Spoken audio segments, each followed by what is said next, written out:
समान ठंडी कैसे हो गई, जबकि उसका गुण जलाना था। और यही सोचते विचारते तब तक ध्यान आया और खिड़की छोड़ करके नीचे उतरे, और नीचे उतर करके चल तो दिए, लेकिन मन को यही कचोटता रहा। और होते होते सवेरा हुआ, और सवेरा होने के बाद महाकवि कालिदास जी महाराज जो दरबार में रहते थे, उन्हें नमन करके दंडवत किया। बोला, महाराज कृपा करके मेरी एक प्रश्न है, शंका है, उसका समाधान, एक अधूरा श्लोक है, उसे पूर्ण करने की कृपा करें। निरंतर एकाग्र बना हुआ मां सरस्वती में लीन हुआ कालिदास जी महाराज। बोले, कहिए राजन, क्या प्रश्न है अधूरा? बोला, हुतासनस चंदन पंक शीतलम।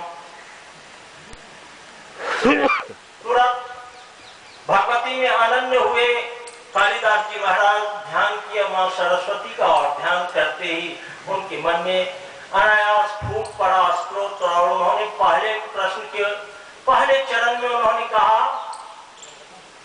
सुतम पतंतम प्रश्मिक्ष पावके, बेटे को अग्नि में गिरती हुई देखकर, पहला प्रश्न था देखकर, न बोधयामास पतिम पतिव्रता, लेकिन उन्हें बोध नहीं था क्योंकि पतिव्रता पति में थी। न बोधयामास पतिम पतिव्रता, पतिव्रता शाप भयेन पीड़ितम हुतासनस चंदन पंक शीतलम।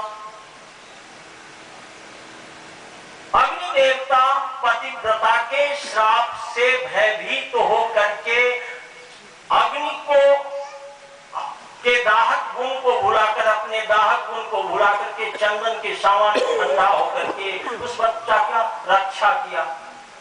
अनन्य हुई टिकी हुई वो सती की सामर्थ्य के कारण, पति में एकाग्र होने के कारण, परमात्मिक योग होने के कारण, उनका योगक्षेम वहन करने के लिए अग्नि देवता तत्क्षण तैयार हुए। प्रकृति की सारी गति सुरक्षा करती है। इसीलिए कहीं से भी, जहां कहीं भी टिके हुए त्रिवेणी संगम में, जहां सती, वीर पुरुष, सूरमा और संत, त्रिवेणी का संगम बहुत ही अनोखा है। संतों ने कृपा करके निरंतर अमृत का वर्षा कर रहे हैं, जिसका श्रवण हम भी करें और आप भी करें। बहुत बड़ी कृपा है। और समय का ध्यान रखते